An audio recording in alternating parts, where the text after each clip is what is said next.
Hi Campus Ministry, this is my reflection on ministry. After the devastating news of a young staff member committing suicide, a colleague came to me racked with guilt that she saw in the deceased a sense of vulnerability which she now regrets not acting on.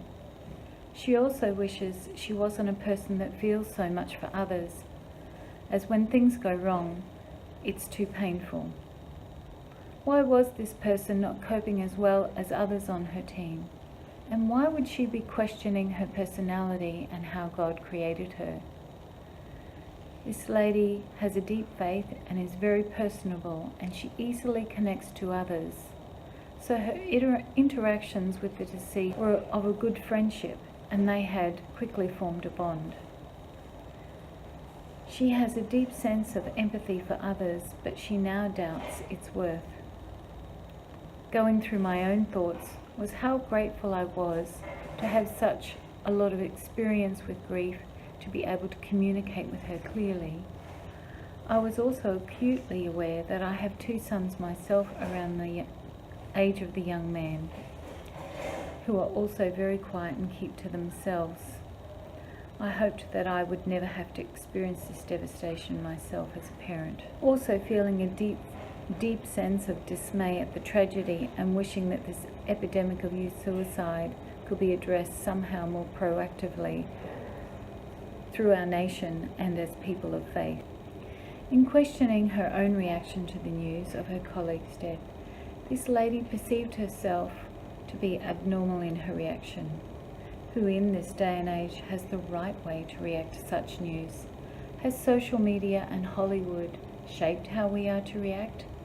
Has society become so scripted that we need to act and feel in a certain way to be seen as normal? To try and calm this person, I needed to act with a sense of power over her, to be the voice of reason that she needed to hear. I assured her that all feelings of grief are natural.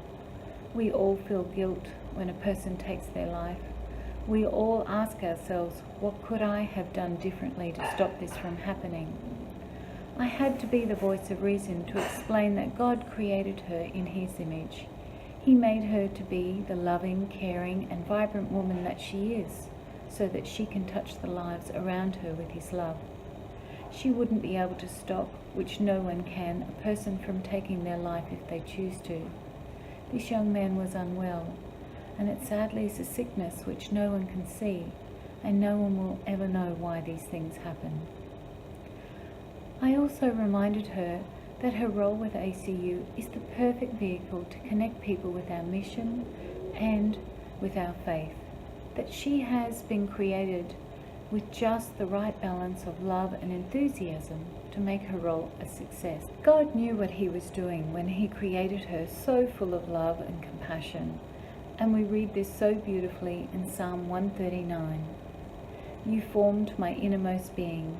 You knit me in my mother's womb. I praise you, so wonderfully you made me. Wonderful are your works. What I learnt from this reflection and heartfelt encounter is a real sense of gratitude. Grateful to work with such passionate people, grateful to have healthy sons, and grateful to know that God has created with us with such purpose in mind, and grateful that this young man will now be at peace with a God who loves us beyond our measure.